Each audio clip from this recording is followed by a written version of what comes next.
Q&A 1.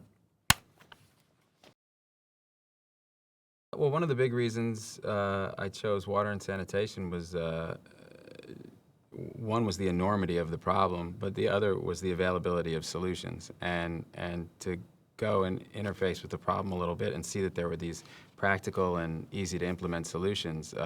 It made me feel like there was a real a real chance to bring attention to it and to actually have a pretty big impact.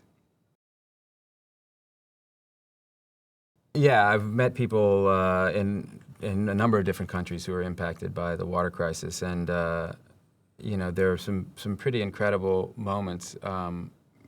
A year or two ago in Ethiopia, sitting in over a hand-dug well and watching these children who were pulling water out of this filthy hole that basically the water looked like chocolate milk. We actually put a shot up on our website of a clean bottle of water next to one of these bottles of water to give people an idea of just how filthy the water was. And to see these kids who were collecting that water in containers so that they could take it to school, so that they'd have something to drink during school. And it was just deeply affecting to know that this is a water that was so dirty that it was guaranteed to, you know, talking to some of the villagers there, you know, they knew quite well the number of children who had died in that area from drinking this type of water. So they were aware of the dangers of drinking that water, but they just didn't have a choice.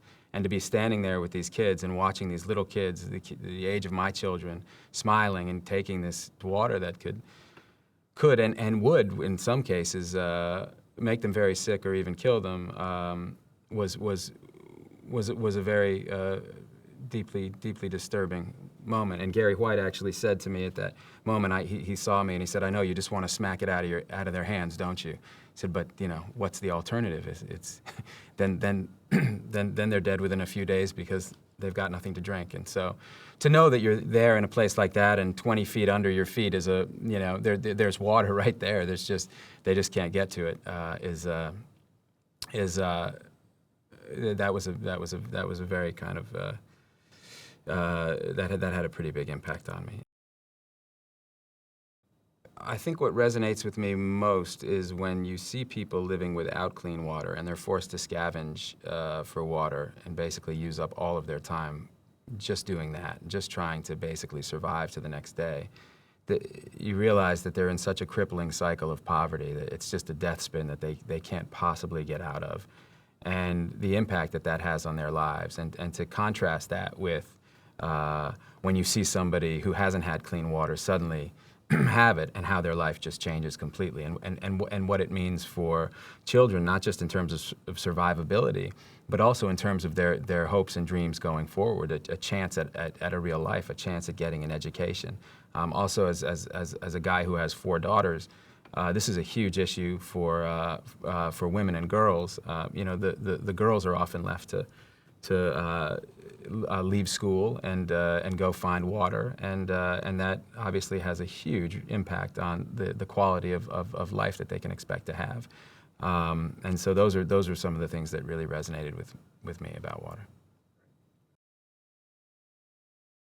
I think we all acknowledge that there's never going to be enough charity in the world to solve this problem. You're never going to dig enough wells. That's not the way to do it. And what you really need are smart solutions, and one of which Gary White has pioneered, called water credit, which is using the ideas behind microfinance, but it's not a typical micro loan, because those are obviously given.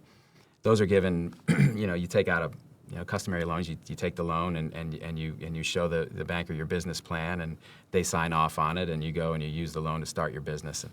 What Gary figured out was that you could actually, that in a lot of these particularly urban situations, a lot of these slums, the municipality was pumping water right through a neighborhood, and they'd pump it to kind of a communal water source.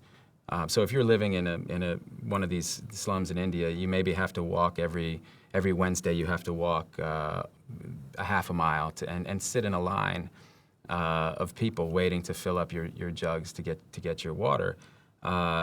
most of these people have jobs, and they're taking time away from their job in order to go on this water collection.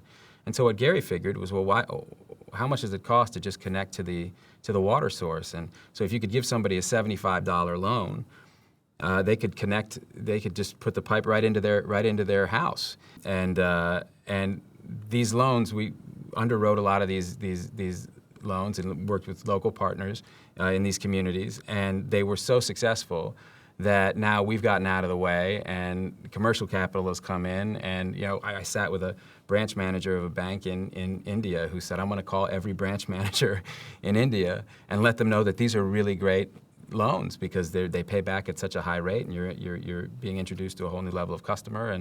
And so there are solutions like that are going to be the answer. What it's going to take is a lot of effort, a lot of energy, a lot of brain power, and that's the exciting thing, to try to be in a position to try to catalyze some of that and capture some of that, and unite some of that, and throw it at this giant problem. Because the mistake that a lot of people make is they look for a magic bullet, and it's never going to be one thing. The water crisis is big and complex, and there are going to be different solutions depending on the local conditions.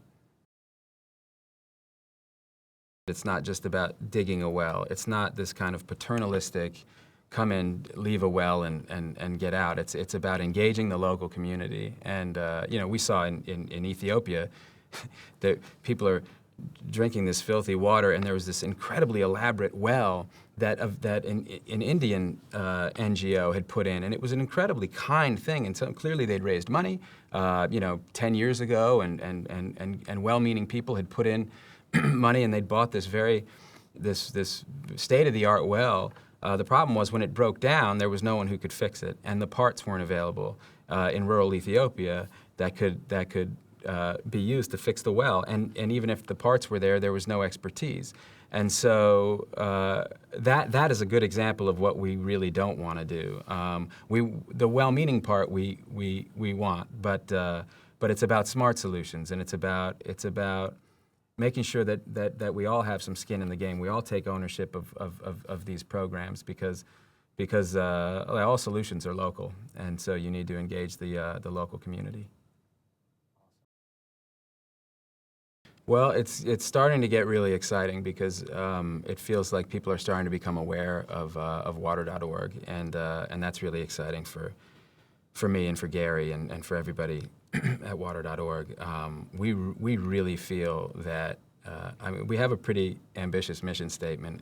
We envision the world in which everybody has access to clean water, and there are about 1 billion people who don't. So, but we feel, when we talk internally, or we genuinely feel like we can solve this problem. And it starts to get exciting when I'm walking down the street and people come up and they want to talk about this stuff. And the more people who start to become aware of it, because that's obviously how it's going to be, how we're going to beat this thing. It's people getting engaged and getting involved, and it feels like we're approaching that tipping point where enough people say, enough, and take action, and we're getting close to that. And once we get there, things are going to move really fast.